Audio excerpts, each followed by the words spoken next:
Speaker என்பார்கள். பாராளுமன்றத்தின் கருத்தை மன்னரிடம் சொல்ல வேண்டியவர் ஸ்பீக்கர். அதற்கு துணிவு வேண்டும்.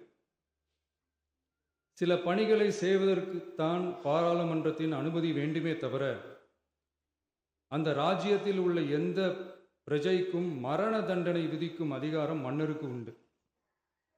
தான் விரும்பியதை பாராளுமன்றம் நிராகரித்து விட்டது என்று சொல்லும் ஸ்பீக்கருக்கு மரண தண்டனை விதிக்கும்படி ஆணையிடுவார். தலையை வெட்டி விடுங்கள் என்று ஆணையிடுவார்கள். இது பலமுறை நடந்ததால் யாருமே இந்த ஸ்பீக்கர் பதவிக்கு வர விரும்ப மாட்டார்கள். எனவே புதிதாக பாராளுமன்றம் அமையும் போது ஸ்பீக்கர் பதவிக்கு ஒருவர் அறிவிக்கப்பட்டவுடன் அவர் உடனே தலை தப்பித்தால் போதும் என்று ஓட்டம் பிடிப்பார்.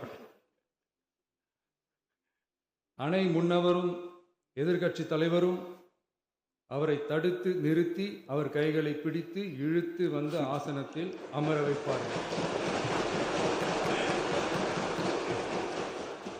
இதுதான் அந்த காலத்தில் இருந்து வந்த மரபு.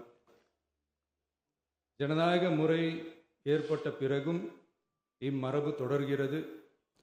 நிச்சயமாக தமிழக வெற்றி கழக உறுப்பினர்கள் அனைவருமே உங்களுக்கு உதவிகரமாகவே இருப்பார்கள் என்கிற வாக்குறுதியை